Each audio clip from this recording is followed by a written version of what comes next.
He told me I was dramatic, that I needed to relax. But when the truth came out, I realized I wasn't dramatic at all. I was right. I used to think that kind of line belonged to girlfriends and boyfriends, messy breakups, and cheating scandals. But in my case, it wasn't about a boyfriend. It was about my cousin, Mara. She showed up at my doorstep late one night, suitcase in one hand, her other palm cradling a belly that was already unmistakably round. She looked pale and exhausted, the kind of tired that seeps into the bones. "I just need a place for a while," she whispered, her eyes refusing to meet mine. Mara and I grew up like sisters, inseparable as kids. But as we got older, our paths split. Me steady, predictable, doing things the right way, while Mara leaned toward chaos. She was always the one with secrets, with stories that never quite lined up. We drifted apart, but family is family. And when she stood there on my porch, I couldn't slam the door. So I let her in. At first I tried to believe I'd done the right thing. I set her up in the guest room, made her tea, and asked soft questions she dodged with practiced ease. But little things started gnawing at me. She hid expensive-looking baby clothes and gifts in the closet, tags still on. She slipped out onto the porch for late-night phone calls, her voice low and sharp, cutting off the second I appeared. When I pressed her, she'd roll her eyes and mutter, "God, Lena, you're overthinking again. You always were dramatic." I wanted to believe her. I wanted to be the supportive cousin. But my gut told me something was off, something bigger than she wanted me to know. So one night, I asked the one question no one else dared. "Who's the father, Mara?" And that's when everything started to unravel.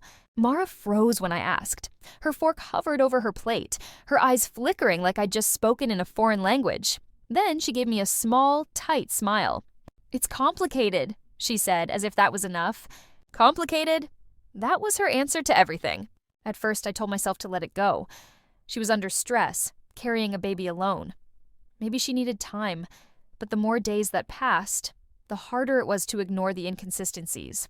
She claimed she had doctor's appointments, but when I offered to drive her, she said she'd already gone. She mentioned picking up groceries, but I'd find untouched bags in the fridge, like she'd staged them. Once she left the house saying she was meeting a friend, only for me to get a call later from that same friend asking if Mara was okay. They hadn't seen her in weeks. The cracks weren't just in her stories, they were in me. I wanted to be supportive, to remember that family means showing up, even when it's messy. But I also felt my home shifting under me, turning into a place where secrets lingered in every corner. I'd walk past her door and hear hushed phone calls, her voice sharper than I'd ever known it. When I asked who she was talking to, she'd sigh and say, "Lena, you worry too much. You always have." And somehow, that was the part that cut the deepest. Because it wasn't just her hiding things, it was the way she made me feel crazy for noticing.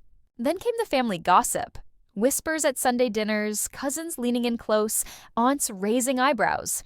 "Has Mara said anything? Do you know who the father is?" Their questions landed on me like accusations, as if I was the one hiding something. And when I admitted I didn't know, I saw the flicker of judgment in their eyes. Mara stayed silent, letting me absorb the suspicion. And slowly, I started to feel like the paranoid one. Like maybe the real problem wasn't her lies. It was me for wanting the truth. The question had been hanging in the air for weeks, whispered in kitchens, muttered in hallways, and buried under forced smiles at family gatherings. And then, one night at dinner, it finally exploded. We were packed into my aunt's dining room, the table crowded with steaming dishes and clinking glasses. The conversation circled, playful at first, until one of our uncles leaned forward and said what everyone else had been dancing around. "Mara, you're living with Lena. You're almost 7 months along, and still no one knows. Who's the father?" The room went silent. All eyes swung to Mara. She froze, her fork halfway to her mouth. For a moment, I thought she'd laugh it off or dodge again. But then her gaze slid toward me, and something in her expression tightened. It's James," she said. My blood ran cold. James? My coworker. My married coworker. With a wife I spoke to at holiday parties, with kids whose photos lined his desk at work.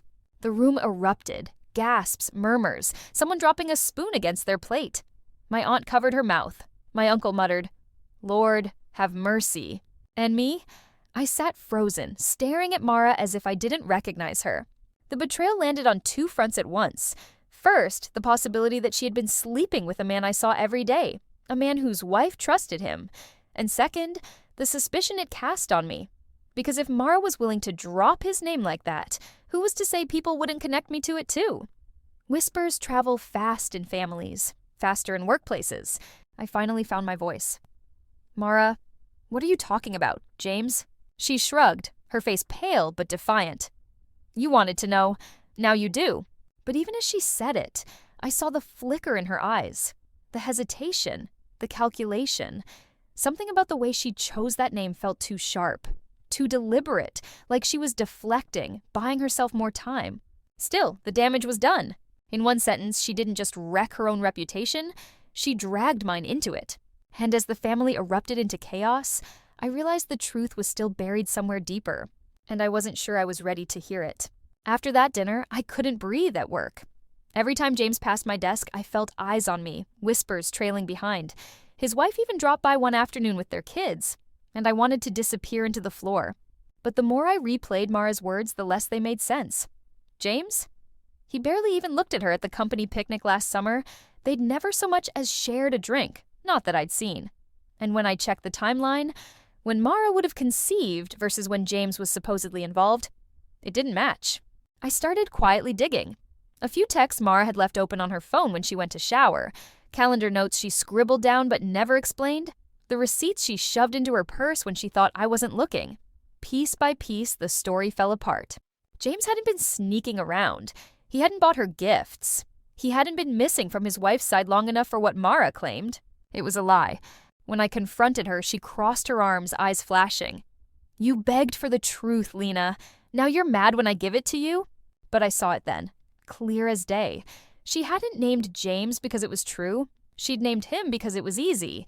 He was outside the family, married, someone safe to blame. She knew the scandal would spread like wildfire, and everyone would focus on the shock instead of digging deeper. And it worked. Everyone was too busy gossiping about James to ask the harder questions. Everyone except me. Because if it wasn't him, then who was she really protecting? That question sank its teeth into me and refused to let go. And the closer I got to the answer, the more I realized the truth wasn't just scandalous. It was dangerous. I cornered Mara one night after dinner.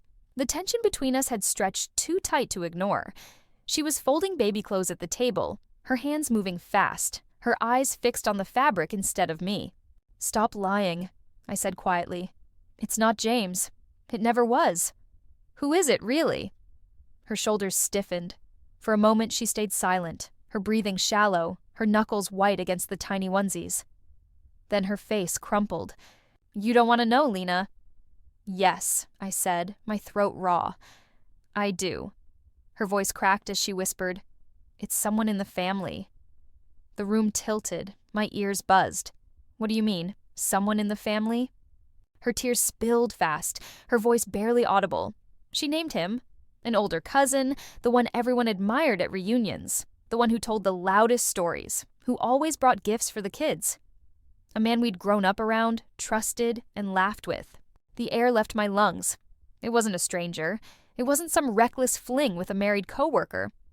It was blood. I felt my skin crawl, shame flooding me even though it wasn't mine to carry. Mara, my God, do you realize what this means? She nodded, sobbing now, her body shaking. That's why I lied. That's why I said James. Because if people knew the truth, it would tear the family apart. Her words cut me in two. On one side was anger. She had dragged my name into a lie to protect her own. On the other was despair, because she was right. The truth wasn't just a scandal. It was a bombshell that could split us forever. I pressed my hands over my face, dizzy. My cousin was carrying a child tied to our bloodline in ways that should never have happened. And suddenly, I wasn't just harboring her secret. I was trapped in it. A truth too heavy to carry but too dangerous to let out. I couldn't keep living in the half-truths Mara fed me. The lies about James had already burned holes in my life, and I wasn't about to let her bury me under another. So one night, when the house was quiet and the baby clothes sat folded in neat stacks around her, I asked again. No more games, Mara. No more deflections. Who is he? Her hands stilled on the fabric, her face drained of color, her eyes darting anywhere but at mine. For a long, painful stretch of silence, I thought she'd hold the line like always. But then her shoulders collapsed, and she whispered, "It's someone in the family." The words hit like a physical blow. I froze. "What are you talking about?" Her tears spilled before the name did. When it came out, it was like the air itself recoiled. An older cousin, the one who told jokes at every barbecue, the one who bought gifts for birthdays and slipped extra cash into Christmas cards, the one everyone trusted without question. My chest hollowed. I gripped the table to steady myself, bile rising in my throat. It wasn't a stranger. It wasn't even a scandal with someone from outside. It was blood. "You can't be serious," I whispered. Mara sobbed harder. "That's why I lied. That's why I said James. Because if anyone knew, if the family found out, it would destroy everything. I can't be the one to break us."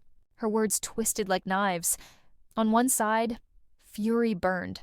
She had dragged me into her lie to cover up a truth this devastating. On the other, dread seeped through me.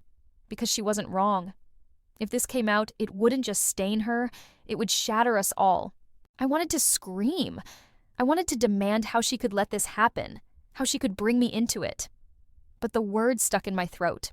Because in that moment, I realized the truth wasn't just hers to carry. Now it was mine too.